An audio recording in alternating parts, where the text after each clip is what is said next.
Hi, it's Greg with Gregory Group Real Estate. Last week, we sent out a video on protesting property taxes, and it turned out to be pretty popular. We had a lot of people writing in to ask us about it. So I wanted to take a little time and tell you in a more detailed form how best to do that. So listen, if you think your property taxes are too high, and really who doesn't think that, then you may want to consider protesting your property taxes.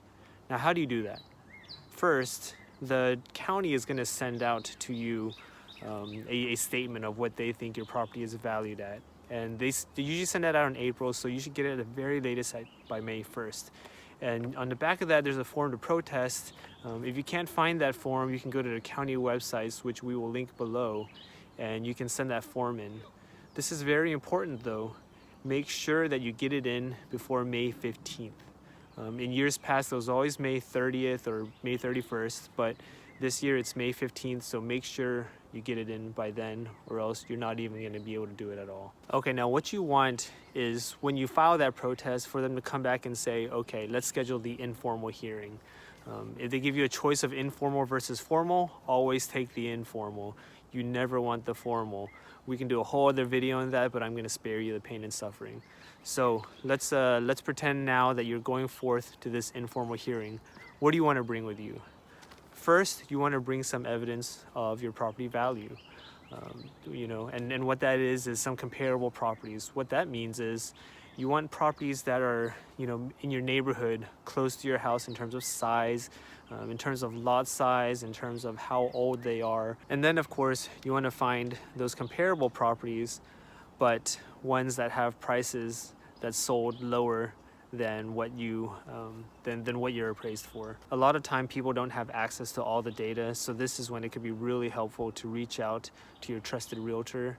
And if you don't have one, reach out to us. We're happy to help you on that. And so what we're gonna send you is a sales grid of the homes like that in your neighborhood. And we're gonna look for the lowest sales that have happened in the last year. And that way we're trying to back up a lower value on your house. Other things you can do, try to think of anything that could be a negative on your house. Do you have any foundation issues? Maybe you've got some plumbing issues, bad roof, anything like that. If you can prove something like that, bring some photos, anything to make your house seem worse than it is, bring it in and you can argue a lower value. Also, maybe there's other things that could be a negative. Maybe you're in a floodplain, or let's say you back up to a busy street, or maybe behind you there's a concrete plant or power lines or anything like that. But if there's anything that could be construed as a negative, go ahead and bring that in too. You can print out things from Google Maps that show what you're next to, or photos of the power lines, anything like that. You're just looking for anything that will help lower that value for the tax man. So here's a common situation. You just bought your house, you just closed on it maybe a couple months ago, and now the county sends you a property valuation saying that it's worth more than you paid for it. Now this is the easiest way to do it.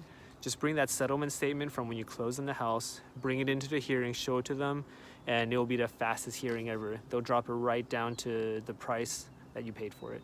Now, a couple of side notes. If you're gonna bring any evidence, make sure you have extra copies so you can leave it with them.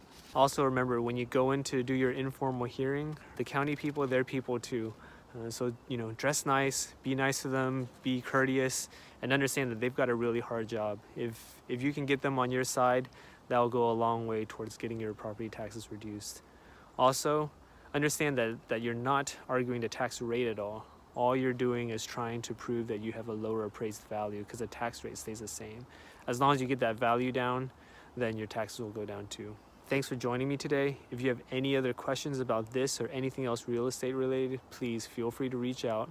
Also, if you're a client of ours, or even if you haven't worked with us before and you'd like some help, just reach out. We're happy to do the sales grid for you, give you some nice solid evidence to take to your hearing and get your taxes reduced. Thanks for joining me.